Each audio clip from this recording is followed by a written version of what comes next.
Así que nosotros ya ahora bajamos la música y colocamos esta otra música. Y cuando colocamos la otra música, ¿qué es lo que quiere decir eso? Que es el momento de escuchar la palabra de la mañana. Es el momento de escuchar la palabra de Dios. Y qué bueno que ya nuestros corazones están listos y preparados. Ha sido una mañana, viernes extraordinario. Dios nos ha bendecido con un tiempo especial. Y esto no ha acabado todavía. El pastor Luis Berríos está con nosotros y está listo para traer la palabra de la mañana. Y le damos la gloria al Señor. Pastor Luis Berríos, bienvenido. Saludos, mis hermanos, y muchas bendiciones para ti y para toda nuestra audiencia. Agradecemos al Señor la oportunidad que nos da de una vez más poder compartir en este segmento de mi corazón a tu corazón. Una palabra que el Señor pone en nuestros corazones, entendemos de parte del Espíritu de Dios, confiando en que pueda ser de bendición a alguna vida que está ahora mismo conectado o que más adelante pueda entrar para escuchar la experiencia del día de hoy. Que así sea, pastor, que el Señor le use con grande poder. Recuerde que el pastor Luis Berríos es pastor de la Iglesia Bautista de Country Club y que todos los viernes con nosotros para compartir una palabra está. Y qué bueno que hoy podemos disfrutar con usted, pastor, de esta linda experiencia. Que el Señor, como siempre, le use con grande poder. Pastor. Siempre pedimos la intervención, ayuda y auxilio del Espíritu Santo para lo que queremos compartir, sabiendo que con esa gracia del Espíritu somos ministros competentes para la gloria y la honra del Señor. Hoy quiero reflexionar sobre el tema, la ignorancia no es opción. La ignorancia no es opción, pensando en el contexto de la pastoral. Quiero leer lo que dice Lucas 10, 33 al 35, que son parte de los versículos de la palabra del buen samaritano, donde dice: pero un samaritano que iba de camino vino cerca de él y viéndole fue movido a misericordia y acercándose vendó sus heridas, echándole aceite y vino y poniéndole en su cabalgadura lo llevó al mesón y cuidó de él. Otro día al partir sacó 2 denarios y los dio al mesonero y le dijo: cuídamele y todo lo que gastes de más yo te lo pagaré cuando regrese. Mire, mi hermano, mi hermana, los pastores y pastoras tenemos que hacer nuestra parte para adquirir la preparación y las herramientas necesarias para el desempeño de nuestra tarea pastoral. Dios nos llama, nos da su gracia y nos dejó el Espíritu Santo para un respaldo esencial en la vida ministerial. Pero Dios también ha permitido que se levanten seminarios e institutos en los cuales podemos recibir formación teológica.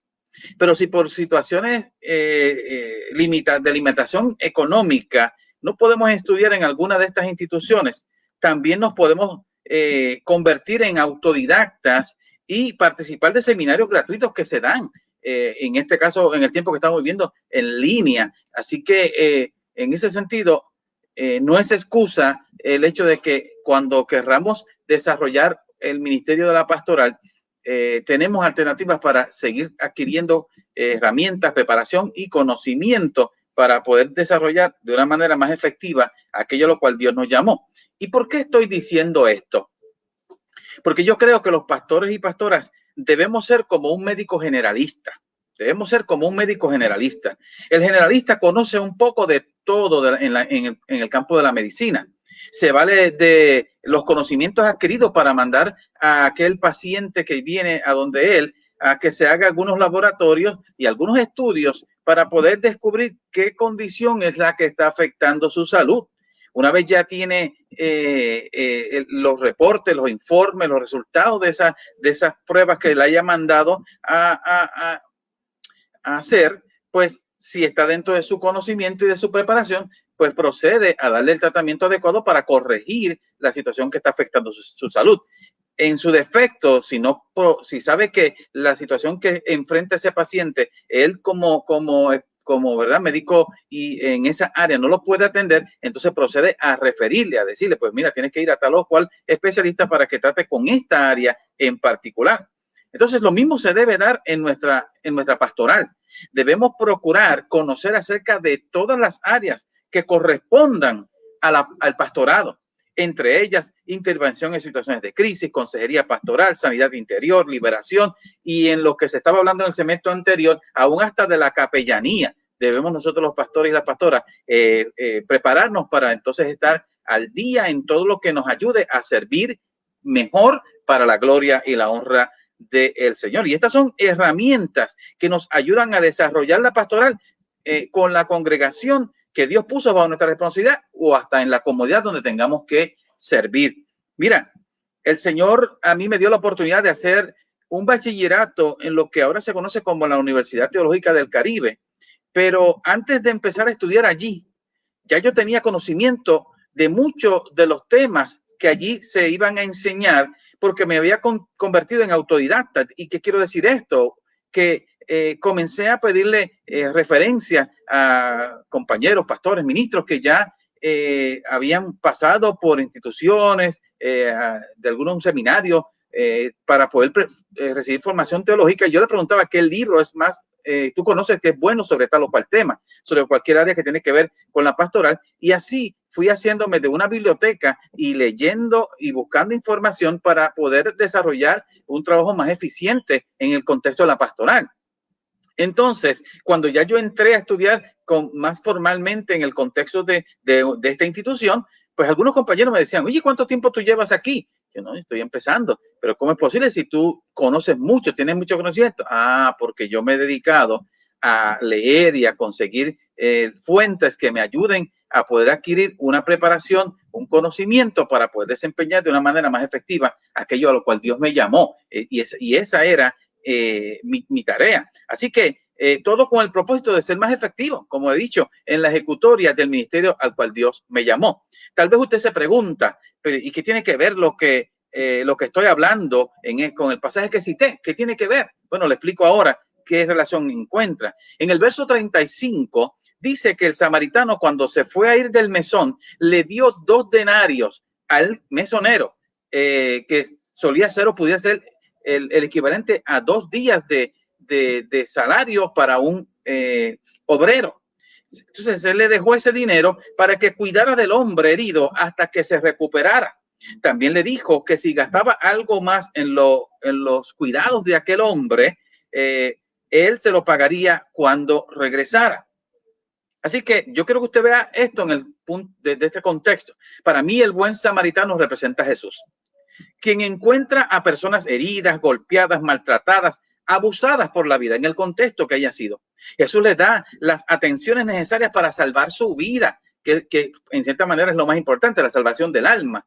Luego los lleva a un mesón, entiéndase iglesia, y le da al mesonero o pastor o pastora los recursos para que cuide de esas personas que él encontró en la calle, en la vida de mundo, y los alcanzó y le dio las primeras atenciones en su relación de trato personal con ellos, y entonces ahora les pone a cargo de un pastor o una pastora, un mesonero en el contexto, utilizando la imagen de la parábola del buen samaritano, para que les ayude en el proceso de restauración total.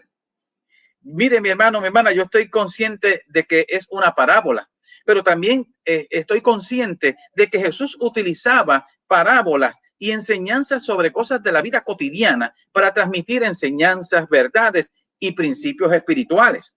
Lo que me dice que si el samaritano le dio dinero al mesonero, era porque sabía que aquel hombre tenía el conocimiento o contaba con los recursos para ayudar en la total restauración del hombre que estaba herido y que lo había dejado a su cuidado. Y yo reflexionaba sobre este tema y decía, bueno, vamos a ir pensando y analizando esta situación desde el punto de vista de que si él estaba a cargo de un mesón, por lo menos unos conocimientos básicos tenía que tener de algo para poder brindarle ayuda, o si no, contar con los recursos de poder conseguir a alguien que pudiera atender la situación que estaban dejando bajo su responsabilidad.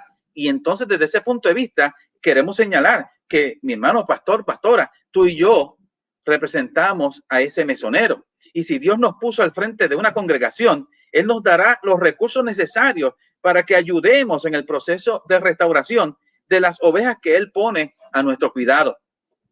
Si aquel mesonero no tenía mucho conocimiento sobre el cuidado que necesitaba el hombre que había sido asaltado y dejado como por muerto, con el dinero que le dejó el samaritano, entonces podía conseguir a alguien que sí le diera le pudiera dar la ayuda que él necesitaba.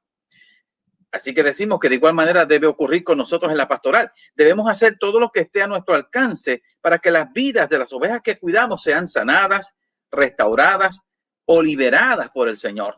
Y cuando no sepamos de cómo ayudarles en determinar áreas, pues entonces recurrimos a lo que llamamos referir a alguien que sí sabemos que puede ayudarle en cierta área que tal vez nosotros no estemos tan preparados o capacitados.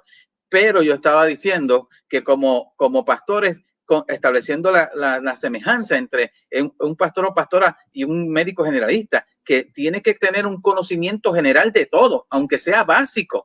Y por eso tenemos que ser responsables en términos de buscar, de estudiar, de conocer seminarios, talleres y este tipo de cosas que nos den cierta herramienta o conocimiento de diferentes áreas. Y yo quiero más adelante en un momento hacer referencia a una específicamente. Y en este contexto quiero traer un ejemplo de una de esas áreas que creo que todo pastor o pastora debe saber cómo se trabaja con esa área para poder brindarle ayudas a aquellas ovejas de nuestro rebaño que lo necesiten. Mire, yo recuerdo que hace un tiempo atrás compartí una reflexión bajo el tema hay que desatarlos. El tema está inspirado en la resurrección de Lázaro. Recuerdo que les decía que Lázaro salió vivo de la tumba. Jesús hizo la parte más fuerte, lo resucitó, salió vivo de la tumba, pero estaba atado de manos y pies y tenía un paño que cubría su rostro. En esas condiciones no podía moverse en total libertad. Y Jesús dio la orden de desatarle y dejarle ir. Jesús hizo la parte, por así decirlo, más difícil, darle vida. Y le dijo a los que allí se encontraban que hicieran su parte para quitarle lo que lo ataba. Lo mismo debemos hacer nosotros los pastores y pastoras con aquellos a quienes Jesús da vida, pero que todavía tienen necesidad de algún tipo de liberación en alguna área de su vida. Sé que tocar el tema de liberación entre pastores puede ser controversial. Yo sé que hay compañeros que saben que esto es real, pero prefieren no trabajar con ello. Tal vez haya quienes piensen que para trabajar con el área de la liberación es asunto de ser llamado para eso, como quien dice, desarrollar un ministerio de liberación. Pero en mi opinión personal, creo que Jesús dijo que una de las señales que seguirían a los que creen es que en su nombre echarían fuera demonios. Eso lo dijo Jesucristo. Jesús no dijo, aquellos a quien yo llame a un ministerio especial de liberación son los que van a poder bregar con esta situación. No, es a los que creen. Y si Jesús dijo que los que creen podrían hacer eso en su nombre, yo creo que lo menos que yo puedo hacer es buscar información, capacitarme sobre esa área. Y en el tiempo que estamos viviendo, hay compañeros, ministros, siervos y siervas de Dios que han escrito libros que plasman la experiencia, el conocimiento que han adquirido para ayudarnos a nosotros a conocer y saber cómo trabajar con esta área. Por eso el tema de nuestra enseñanza de hoy es la ignorancia no es opción. Así que voy aquí. Jesús no dijo que solo aquellos que él llamara para desarrollar un ministerio de liberación lo harían. Él dijo que los que creen en él lo harían en su nombre. Así que hoy en día existe mucha literatura, como dije, para que podamos capacitarnos, prepararnos adecuadamente en caso que tuviéramos que trabajar sobre esto. Yo no estoy hablando de que usted desate una cacería de brujas sobre este asunto, que esté viendo demonios donde quiera. Es que, créame, que en la pastoral, aquellos que todavía están empezando, tarde que temprano puede darse el caso que tengamos que atender una situación de esta naturaleza. Y comparto con ustedes una experiencia para ir cerrando esta reflexión. En una ocasión estaba yo en un culto de oración de la iglesia. Combinábamos el culto de oración con el estudio bíblico y en la primera parte de la reunión estábamos en el tiempo de oración, clamor e intercesión y luego venía la parte de la enseñanza que estaba bajo mi responsabilidad. Entonces, antes de empezar la experiencia del culto de oración, yo paso cerca del pasillo central de la nave del templo y veo a esta hermana que está en una postura como que estaba como que cerrada, con los ojos cerrados, no había empezado el culto, no se estaba haciendo nada, simplemente esperando para comenzar, y ella estaba con sus ojos cerrados y en una actitud como si hubiera estado frisada, paralizada. Yo lo vi y pensé que bueno, ¿qué será? Pues, ¿qué le pasa a esta? Estar orando. Yo en lo natural pensé eso. Pero empezó a desarrollarse el culto y la persona seguía en ese estado. Ya era creyente, había aceptado a Cristo, había sido bautizada, todo ese tipo de cosas. Pertenecía ya a la iglesia hace un tiempo. Oiga, mi hermano, mi hermana, y se desarrolló el culto de oración y la persona en ese estado. Cuando me entregaron la parte a mí para comenzar con la enseñanza, yo empecé a sentir una presión bien fuerte, que es una de las maneras peculiares que el Espíritu Santo me da el discernimiento para identificar aquí hay algo que no es de Dios. Yo le llamo bromeando el don de sospecha. Y entonces, de momento yo le dije a la congregación que desconocía sobre este tipo de área de trabajar con esto. Mire, hermano, usted no va a entender lo que yo voy a hacer, pero yo simplemente necesito que usted se mantenga en comunión. Como yo no había recibido toda la información de qué tipo de espíritu estaba en el asunto, empecé a hablar en autoridad y a reprender en el nombre de Jesús cualquier espíritu que estuviera presente en medio nuestro y que estuviera tratando de entorpecer lo que allí se quería realizar.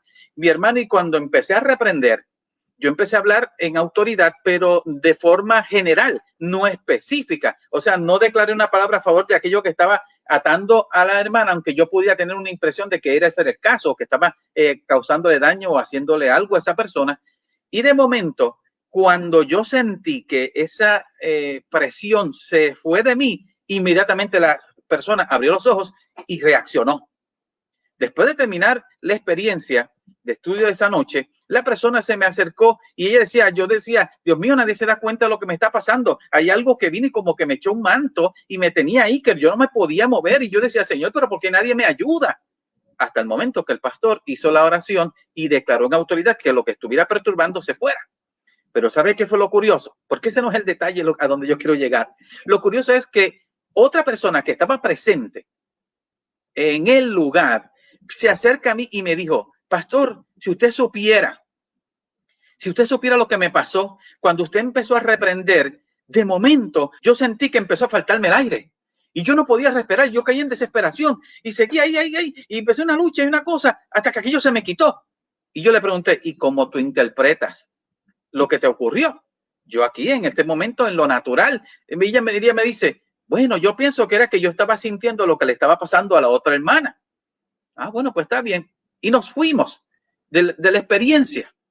Pero resulta que la hermana de esta persona que se acercó a mí a decirme eso, que se había quedado sin respiración mientras yo estaba reprendiendo. Y aquí quiero hacer el paréntesis. Usted recuerda lo que algunos compañeros o ministros han enseñado. Usted se imagina si Jesús hubiera dicho, muerto, sal fuera. Todos los muertos que pudieran haber por allí se levantarían. Pero fue claro y específico. Lázaro, ven fuera. Así que si en este caso, por así decirlo, yo cometí el error de no orar específicamente o no atacar específicamente al espíritu que estaba oprimiendo a esta señora, aquella hermana allí, y lo hice de forma general. Por lo tanto, había otra opresión que estaba en el ambiente y que estaba afectando la vida de esta otra persona y que cuando yo empecé a hablar en autoridad, mi hermano, la persona comenzó a sentir las consecuencias y a resistir ese espíritu, lo que estaba haciendo en la vida de esta persona.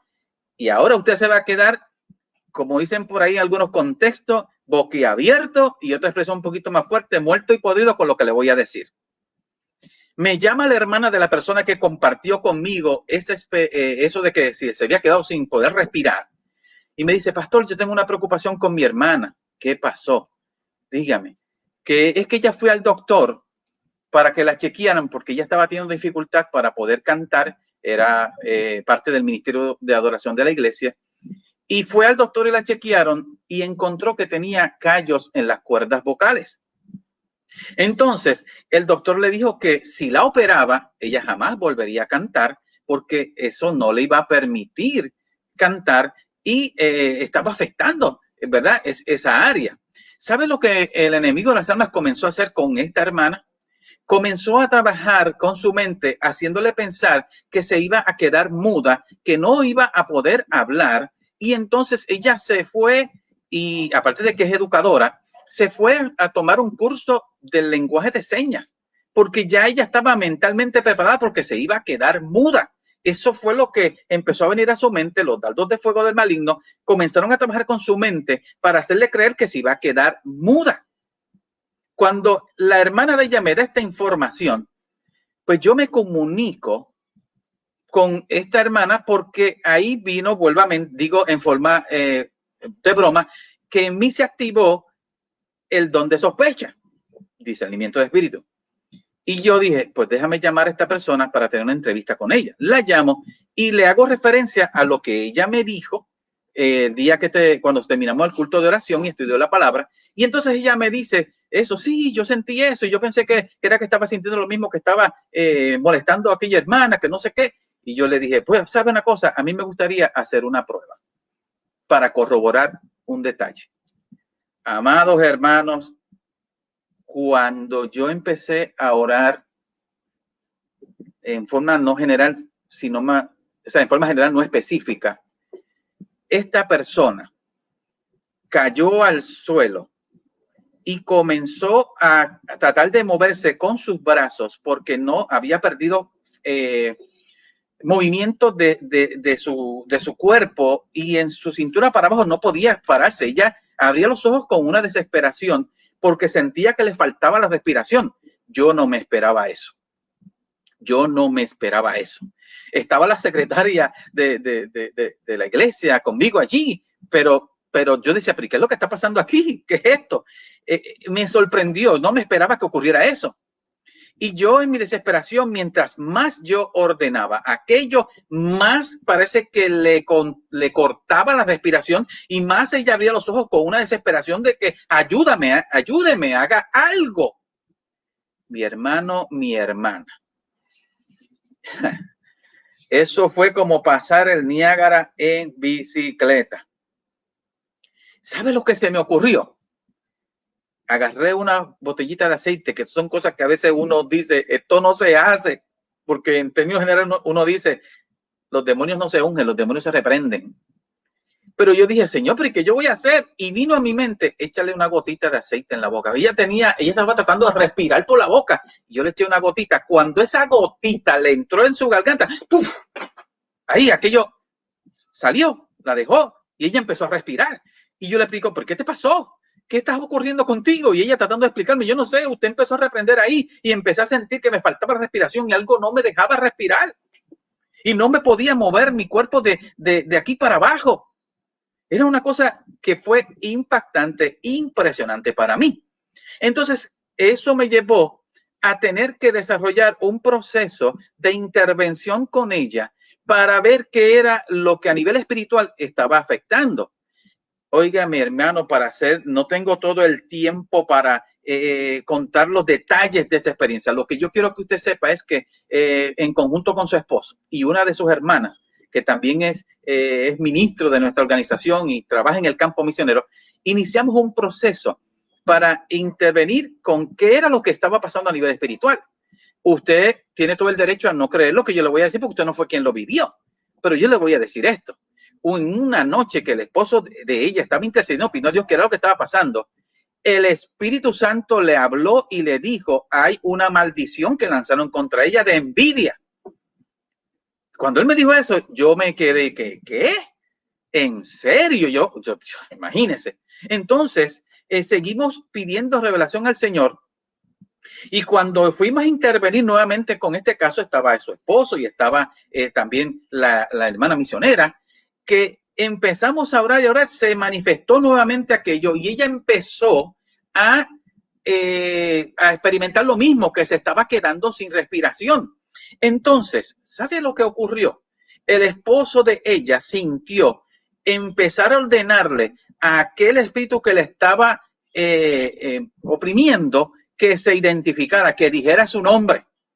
Cuando él empezó a hablarle en autoridad y a ordenarle que se identificara, ¿sabe lo que pasó, mi hermano? Aquel espíritu habló y dijo, mudo, mudo. Entonces el esposo de ella tomó autoridad sobre él y le dijo: espíritu mudo, en el nombre de Jesús te ordeno que te vayas. Y a ella como que tosió, ¡puf! Y aquello la soltó. ¡Wow! ¿Usted cree que le estoy diciendo algo que es sorprendente? Se va a sorprender más con lo que le voy a decir ahora.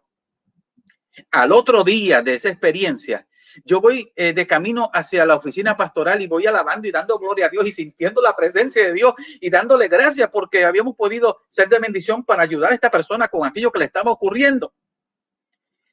Y de momento escucho la voz del Espíritu Santo cuando me dice: sí, mi siervo, pero todavía falta otro. Yo, ¿qué? Sí, todavía falta otro. Pero Señor, ¿cuál? El que es responsable de los callos en las cuerdas vocales. Y yo, en las cuerdas vocales. Y yo, ¿qué? Yo me imagino que usted dirá ahí en su mente: ¿cómo va a ser? Ah, imposible. ¿Qué es eso?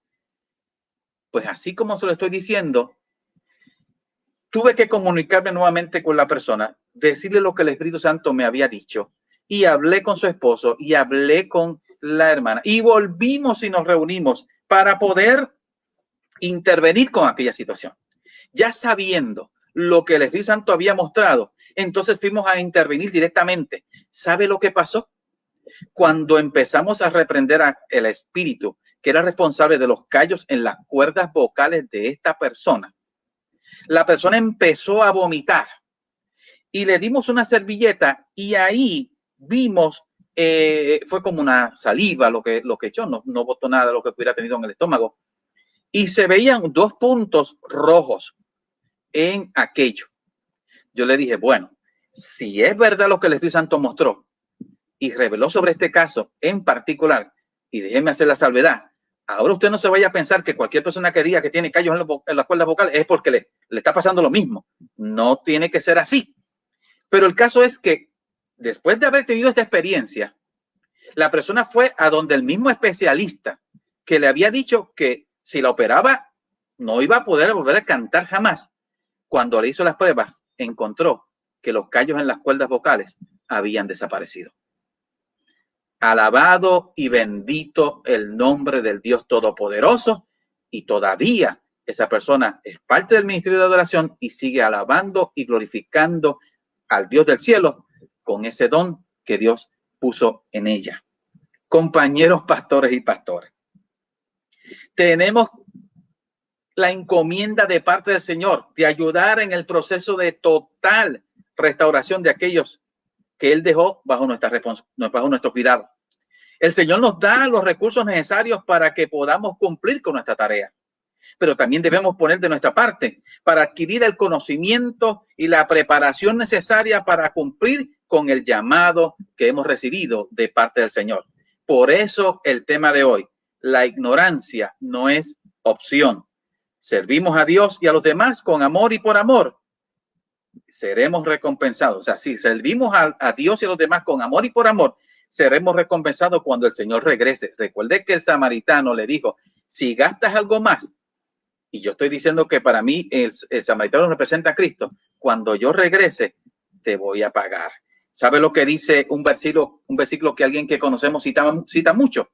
Pues Dios no es injusto. No olvidará con cuánto esfuerzo han trabajado para Él y cómo han demostrado su amor por Él, sirviendo a otros creyentes como todavía lo hacéis. Esa es la versión Nueva Traducción Viviente, Hebreos 6:10. Y cierro con lo que dice Pedro en 1 Pedro 5, versículos 2 al 4.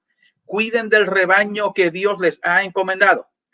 Háganlo con gusto, no por mala gana ni por el beneficio personal que puedan obtener de ello. No abusen de la autoridad que tienen sobre los que están a su cargo, sino guíenlos con su buen ejemplo. Así cuando venga el gran pastor, la Reina Valera dice, el príncipe de los pastores, recibirán una corona de gloria y honor eterno. Que Dios te bendiga. Qué tremenda palabra esta mañana. Sin lugar a dudas, una tremenda palabra. La ignorancia no es opción. Palabra buena. Palabra buena. En la mañana de hoy honramos al Señor. La pastora Viviana Ochoa nos envía estas manitos de aplauso.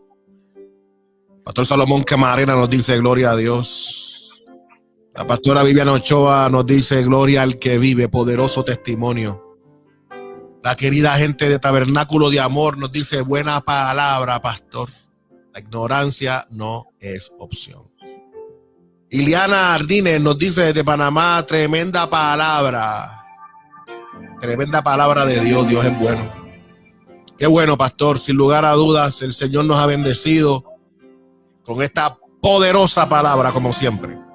Pero para que esta palabra haga su función como ha sido enviada, pastor, te pido de favor que tengas esta palabra de oración en el nombre del Señor. Adelante. Oramos. Padre, te doy gracias por la oportunidad que nos das de poder compartir esta enseñanza de tu palabra y combinarla con las experiencias que nos has permitido adquirir para que otros puedan ser bendecidos y bendecidas y poder capacitarse, aprender, prepararse, buscar los recursos, Señor, porque la ignorancia no es opción. Si queremos ser efectivas en el desarrollo de nuestro ministerio, tenemos que prepararnos. No podemos poner como excusa, es que yo no sé, porque tú nos has dado los recursos, nos has abierto las puertas para que podamos conocer, aprender, para poder desarrollar una pastoral que sea de impacto transformador y que bendiga a aquellos que tú has puesto bajo nuestro cuidado pastoral. Permite que tu gracia nos ayude, que tu Santo Espíritu nos siga preparando, capacitando, abriendo puertas para adquirir herramientas y conocimientos, de tal manera que en todo lo que hagamos podamos hacerlo de manera gloriosa para tu nombre y tu honra, y que pueda redundar en el mayor beneficio y crecimiento de aquellos que están bajo nuestro cuidado pastoral. A ti te damos toda la gloria y la honra, Padre, por eso en el nombre de Jesús. Amén y amén. Para la gloria del Señor. Para la gloria del Señor. Pastor, sin lugar a dudas, una tremenda palabra. El pastor Pablo Mangual, querido amigo, conectado con nosotros, nos envía unos aplausos. Querida Madeline nos dice poderoso. Dios es misericordioso. No hay duda alguna, pastor, que la palabra de esta mañana ha sido poderosa y refrescante. Pastor, pero antes de irnos, ¿cómo la gente puede conectarse con usted, pastor? Conectarse con su ministerio y nosotros agradeciendo como siempre la palabra que Dios pone en su corazón para todos nosotros. Gracias, la gloria es del Señor. Pues nosotros siempre estamos también transmitiendo a través de Facebook y estamos los miércoles en las noches dando estudio de la palabra desde las 8 de la noche. Usted puede entrar a Facebook y buscar Primera Iglesia Bautista de Country Club y allí va a haber información y va a haber todos los estudios, enseñanzas, cultos de adoración que damos los domingos en la mañana desde las 10 de la mañana y podrá darle seguimiento a lo que estamos haciendo a la gloria del Señor. Hemos sido también parte de aquellos compañeros pastores y pastoras que hemos estado ayudando a la distribución de cajas de alimentos. También aquí en Puerto Rico vienen de afuera y nosotros hemos estado colaborando para bendecir a gente que tiene necesidad y estamos tratando de hacer algo para que nuestro Puerto Rico siga adelante levantándose y haciendo posible que la gente del mundo entienda que la iglesia es pertinente y relevante en el tiempo que estamos viviendo. Dios les bendiga. Totalmente de acuerdo con eso. Totalmente de acuerdo. Esa es la función de la iglesia. No nos pusieron como una luz para que la pongan debajo del almud, sino que la ponen encima de la mesa para que alumbre a todos. Que así nos ayude el Señor, pastor. Amén. Nuestro mejor abrazo. Sabe que le amamos, ¿ok? Bendiciones. Un abrazo.